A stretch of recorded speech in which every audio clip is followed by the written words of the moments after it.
Hey guys, this is John from Lost and Found Classics. I'm here with my buddy Bill's 1965 GTO. Now this car has been sitting for quite a long time. Bill hasn't driven this car. He bought this car, it ran and drove, but after years of driving it, it had a lot of complications. He parked the car, and unfortunately at the moment the car does not run, does not drive. I have been blessed with the opportunity to bring his 1965 home and bring the GTO back to life. So this is going to be a short little process of rebuilding carburetors, rebuilding fuel systems, cleaning ignition systems, making sure everything is back in tip-top shape so that Bill can drive this car. Now I have checked the numbers on the car, and the car is a real 65 GTO. Let's get this thing on the trailer, let's get it home, let's get to work, and let's get it running so that Bill can enjoy his GTO once again. Okay, so now that the GTO is home, there's a lot of things that we want to make sure that we do first and foremost. Now, just because this car used to run doesn't mean that we should just fire it right up.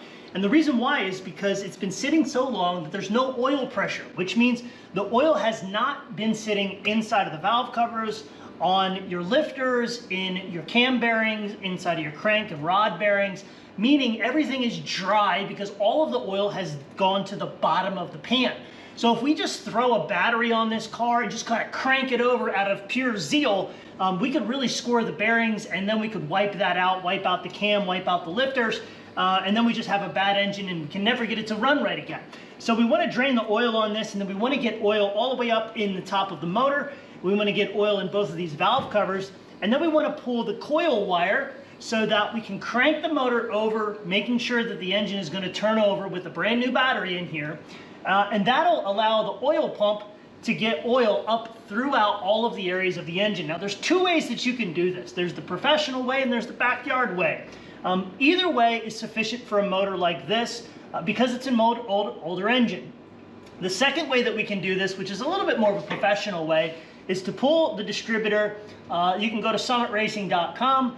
They actually have what's called a oil drive shaft pump tool, where you just drop it down into your distributor, you take a little drill, you drill it, and then it works the oil up through the motor. So you could do that as well. Both of those are sufficient ways to go about it on an engine this old. And then the other thing we want to make sure of, because this is an older engine, we really want to make sure that we put ZDDP, zinc additive, in the oil, because your new oils do not have the zinc in it, which this cam, these lifters, and this motor is going to need. So we're going to do that in just a minute. I want to show you all the things that I believe we're going to end up doing on this motor. We're going to put a brand new water pump on this motor just because the water pump's been sitting an extended period of time.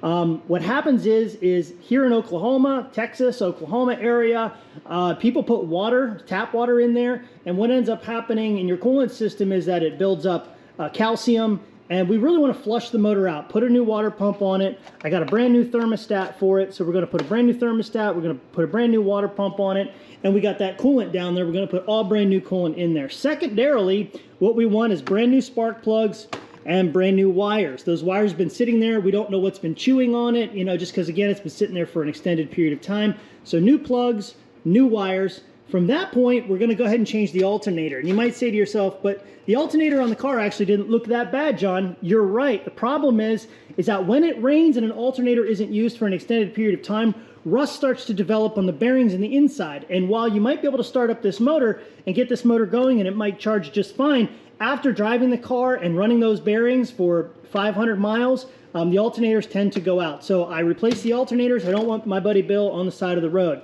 Then what we also are going to want to do, we're going to want to do the carburetor gaskets. We got to do our filters. We're going to do a pre and a post filter, a brand new fuel pump that we're going to stick in the car, and we're going to put a brand new fuel tank sending unit in the car. We're going to drop the tank, clean the tank out, because the car did already have a brand new fuel tank in it when I got it from Bill, but it had been sitting for quite a while, so we're going to clean that new tank out. Brand new belts. We've got our water pump and fan belt, and we've got our alternator power steering belt. Here's that oil that we were talking about. We're going to change the oil. We're going to put some of that ZDDP oil treatment in there to make sure. Got a brand new filter. The battery itself, that battery is toast, it's fried, and the terminals are pretty ugly. So we're going to put a brand new set of terminals on the end, clean the wires up, and there we got our coolant. So as you can see, this is what we're going to do on this car, and this is what you're going to want to do basically on any old classic car that's been sitting the way that Bill's car has been sitting. We don't want, again, to just presume everything's gonna be okay. We wanna go through it all. Why? We don't want the car to have a short. We don't want Bill driving down the road and then the thing has an electrical fire, right? We don't want Bill driving down the road and then all of a sudden the water pump, has a problem because it's got calcium in there. We can't see the calcium because we didn't pull the pump, right? I want Bill to have an absolute blast driving this car again, so we're gonna go ahead and take care of all of that. The other thing I have is I did get brand new air filters for the carburetors as well. So let's go ahead and jump in, let's get the oil changed, and let's move forward on to the next step. Well, hey there, fancy meeting you here. You have any idea what it's like to try and set up these shots and work at the same time? It's kind of rough, but I'm doing it for you guys. So like, share, and subscribe, please. Listen, we're gonna drain this oil here, right here into this pan, and get the oil out of here. We'll pull the filter's over here on the passenger side. And just as a friendly heads up, dispose of your oil properly. It's really important, especially for EPA regulations. You don't want to end up with fines and stuff like that, especially if you're doing this at home. Most of your local auto parts stores, if you buy the oil from them, they're actually required by law to take the oil back. So make sure you get rid of that used oil properly, dispose of it properly.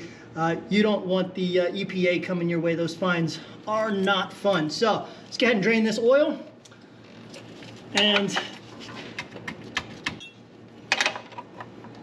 here we go. Somebody over tighten this bad boy.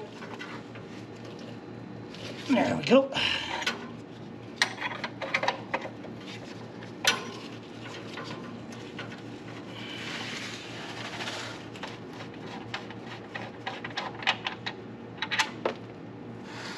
So now that we're under here and we've got the oil out, just want to give you an option here. There's two different styles of oil filter wrenches that you can use. Now both of these come in really handy. I like these for the bigger filters. You can get these things at Summit Racing, or you can get them, Harbor Freight actually has them, I think even a little bit cheaper, or your typical band style.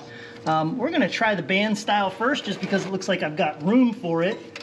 And it is going to be, let's see here, it is a little snug, but let's see if it'll wrench around there. There we go. And we're gonna go ahead and pull this bad boy. Oh, that was a big chunk of a wasp's nest that just fell out. Isn't that wonderful? And it's all over the camera. So we are really getting immersive at this point. And let's get that filter off. Here we go. Goodness. There's a big red wasp's nest up underneath of there. Here we go, here comes our filter.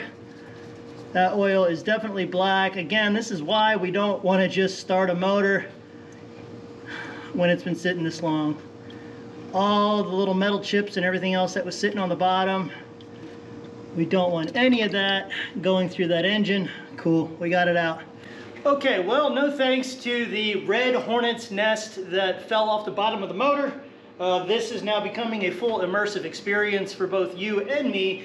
I've got the oil filter now on the motor. I've got the oil pan drain plug back in the engine at this point in time. Let's pop these valve cover caps off, and then let's get some oil in the engine.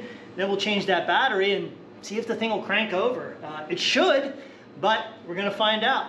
Then we can get some oil in there and let's go. Okay, so now that we have the oil out of the engine and we've got the filter off, we're gonna go ahead and take our oil filter here. And before we stick our oil filter on, what we wanna do is we wanna put oil in the actual filter. Now this doesn't always work if the filter is, let's say, horizontal, but because this is a vertical filter, we can go ahead and we can put some oil in here and get this thing pre-lubed, pre-pumped, if you will, pre-filled before we put it on there. So half a quart, 3/4 of a quart, whatever the filter itself will allow without it spilling when you go ahead and put it on. We're going to clean our filter mounting surface on the engine block adapter, and then we're going to take a little bit of oil and we're just going to put a tiny little smear right on this O-ring here, just so that it's not anything dry on dry, because then you can rip that. So we want that mating surface to just spin just a little bit. It'll be nice and tight. We'll put the new filter on, we'll get the oil plug on, and we'll put oil in the motor. Now I'm going to go ahead and put all 6 quarts of oil in the motor. I just want to remind you that we need to put this zinc additive in here. This ZDDP oil treatment. This is an anti-wearing agent.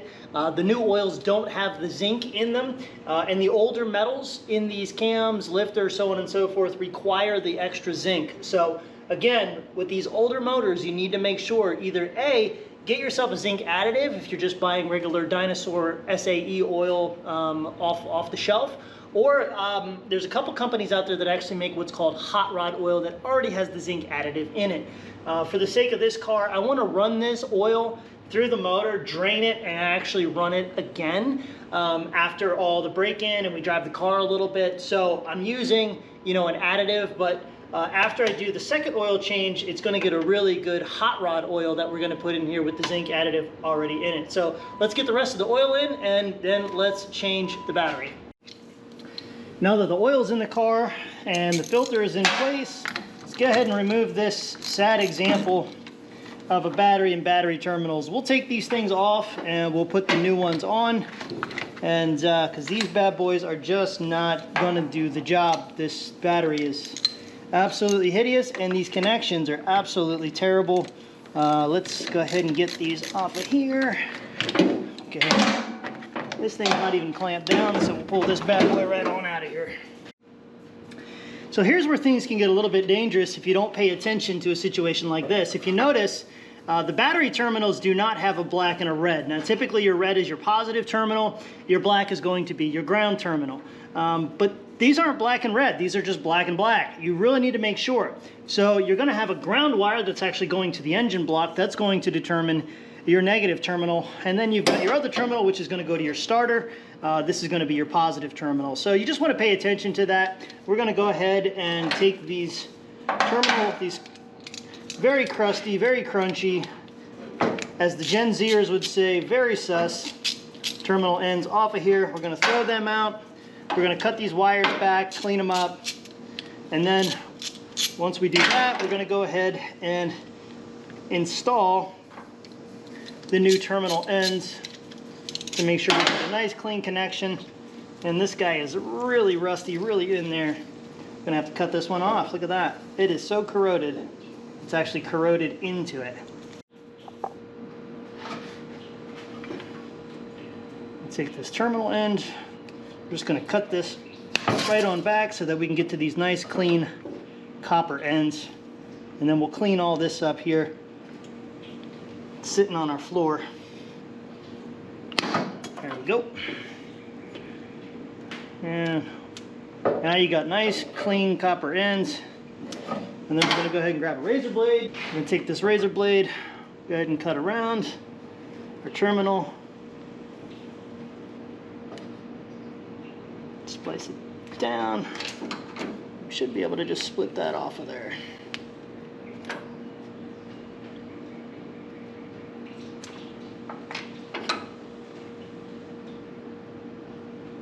Go. Terminal 1. Now that's nice and clean. So we can take that, we can slide this inside of our terminal.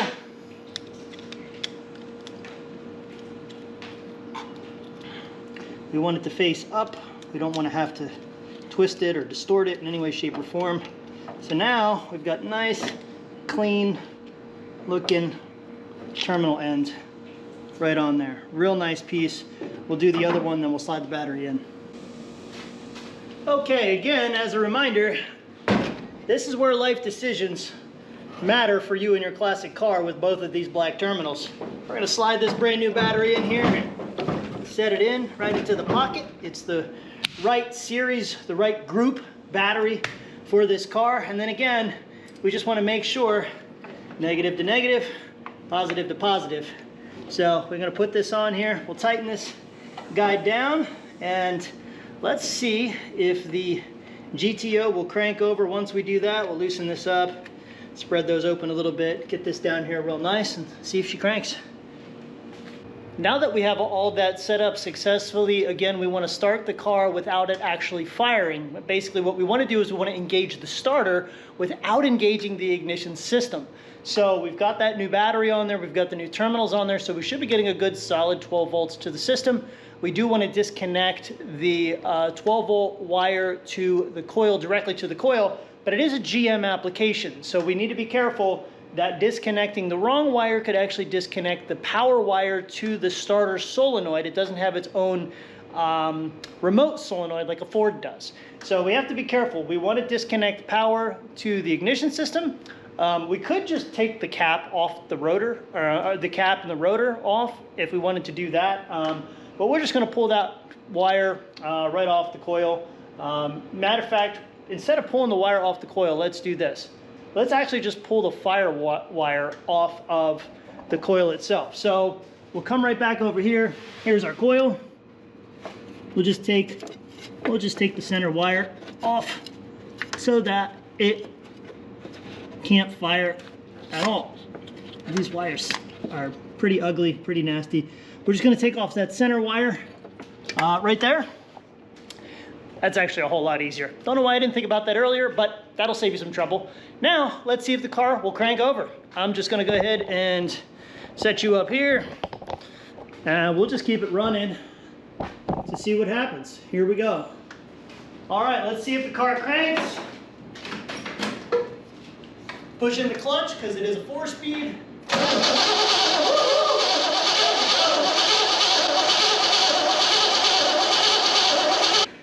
Fantastic, fantastic. That's what I like to see. Now that we know that it cranks over, I'll do that a little bit more. We'll get some oil going through the motor. Then why don't we do, we'll do the spark plugs and the wires because they were looking kind of ugly. Then from there, we can change the fuel pump and see if we can get some fuel into the carbs, see if it'll fire.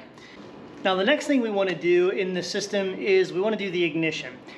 I've already pulled off the distributor cap and inspected the rotor and the cap. Now sometimes you do have to replace the distributor cap and rotor because they can have corrosion inside of them, but I did pop it off just to look because I didn't want to have to order anything we didn't need to order on the car. However, we do need new spark plugs, there's new spark plug wires and new spark plugs. This is where things get a little bit more technical. So we're going to have to replace these spark plugs, and additionally, based on the make model of your vehicle, you're going to want to make sure that your spark plugs have the appropriate spark plug gap. So these plugs do not come pre-gapped. So if you can see if I can get you real close right there, that little gap right there needs to be at a specific size. So you get a little tool like this, spark plug gap, and for this car, we want to gap this plug at 0.35. So we want to slide that in there. We want to get it to 0.35. See, like this one's been bouncing around in the box. So this one here is almost at 40. So we're going to have to take this little piece here, bend it in just a tad, and then we're going to go ahead and reset it. Make sure that we are getting 35. Perfect. Slide it out.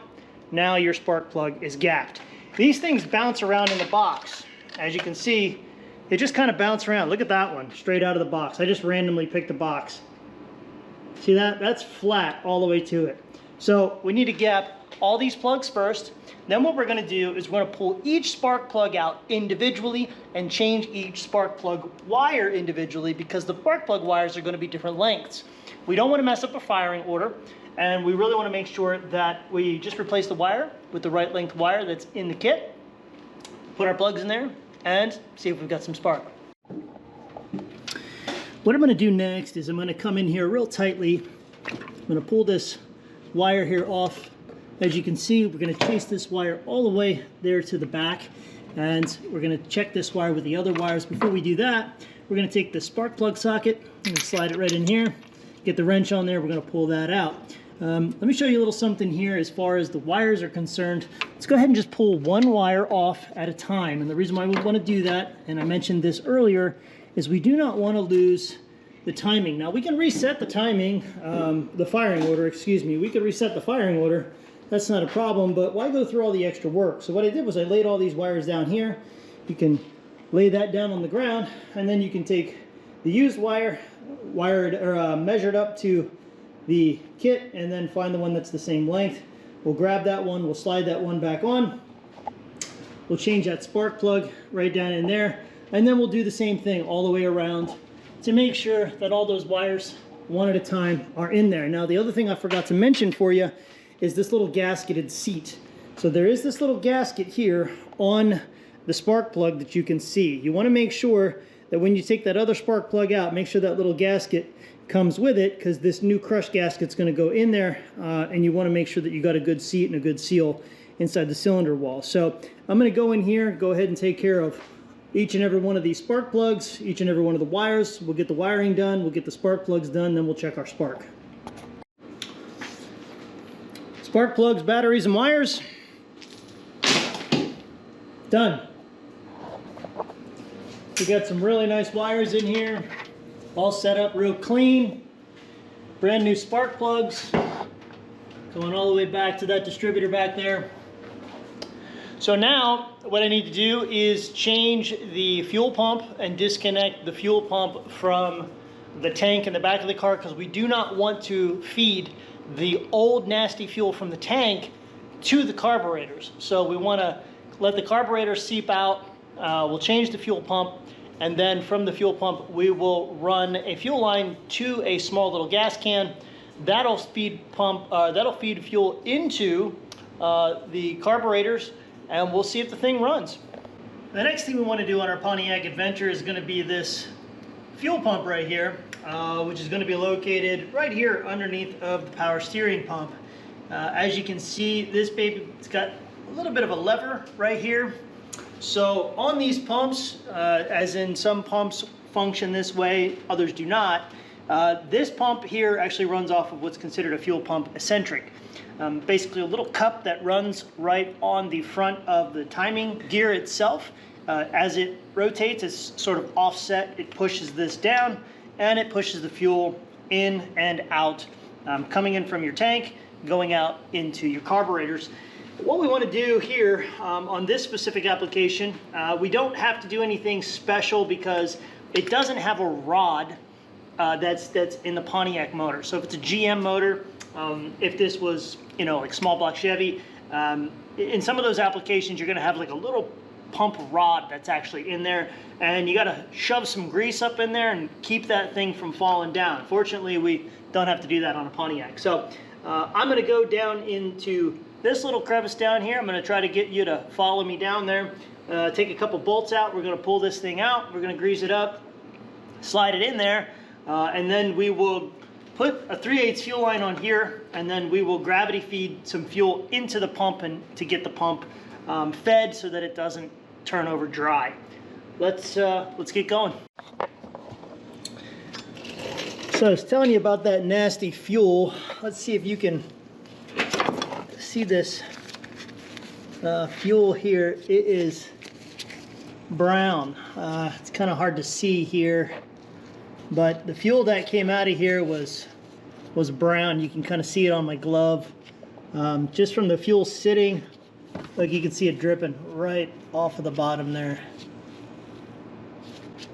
That brown fluid is the gas, and the gas is so old, again, that it's probably all clunked up inside of that pump there. So good thing to change the pump, like I said, always, and not run that gas or that fuel from that tank, depending on if you're running, you know, diesel or whatever in your application. But in this situation, that gas, you don't want to run that nasty gas from that tank. So we're gonna take this old pump off, put the new one on, and we'll run clean gas through this up to the carbs.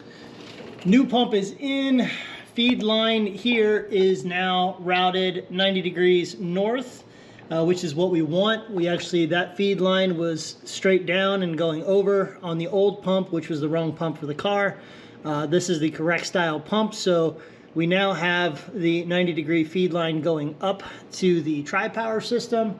And as you can see, that pump is sitting on there real nice and flush with the new gasket, bolts and everything.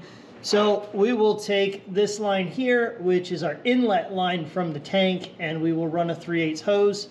And then we'll feed some gas down that hose to get fuel into this pump before we try and get fuel up to the carburetors. So a little bit more here, we're almost there, and we'll find out if it's going to run today. I've got a gravity line coming here into this fuel can here, and I've already pre-primed this line with fuel. Now, I didn't put that on the video and that process on the video only because I just don't want to be held responsible. This is an educational slash entertainment video.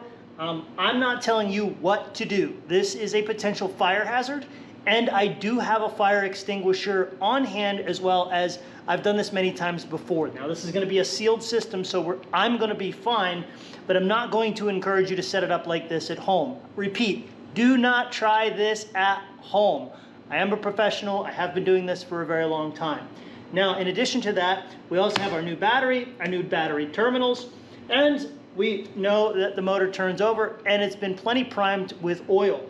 So what I'm going to do is I'm going to go over here now that I have primed the carburetors and primed the pump, and let's see if this thing is going to fire up. Let's go.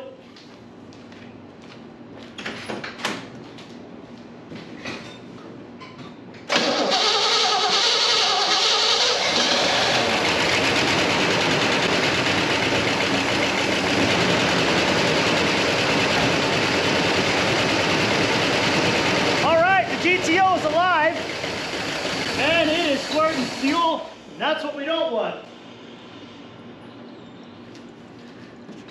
This is why we keep a fire extinguisher on hand. So we're going to need to check the timing on this thing.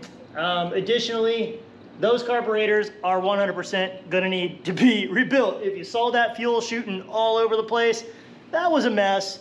And again, this is why I'm just telling you guys what I'm doing here, right? Don't try this at home. Please don't set your garage on fire. Don't set your house on fire. Don't set your shop on fire. And be sure to have somebody who's a professional doing this kind of stuff. But you saw that. You saw that gas just overflow because this float is probably stuck. But it is pumping. It's pumping fuel. It fired up, which is awesome. We're just going to have to do some tuning. So now that we know that the GTO will in fact fire up under its own power, and it will run for the first time in 12 years according to what Bill said. Now I want to clarify something I said at the beginning of the video. I said Bill never drove the car. I made a mistake there. Bill did drive the car, but he only drove it for a short period of time because the brakes went out and then he parked it.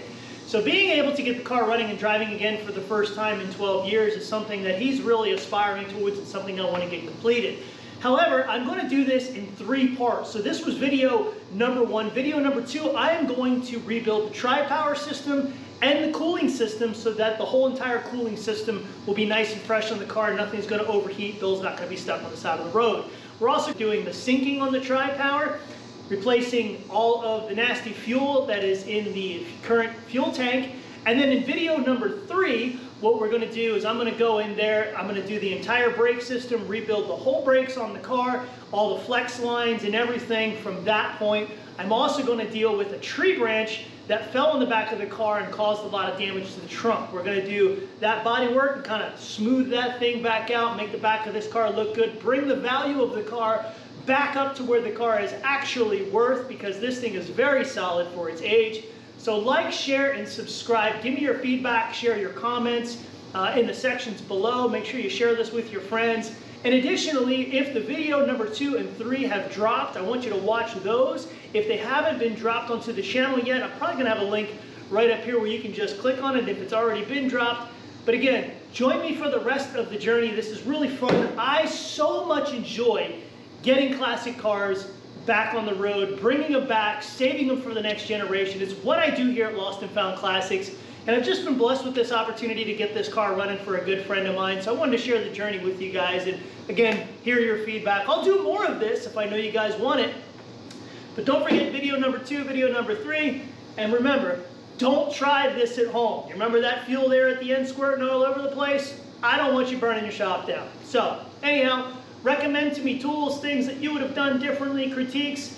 Let's make constructive criticism helpful, and negative comments are not really necessary. We could just throw those out the window. We're not really helping each other out with that stuff. So anyway, guys, thanks for connecting with me here at Lost and Found Classics. Again, like, share, and subscribe. I'll see you on video number 2.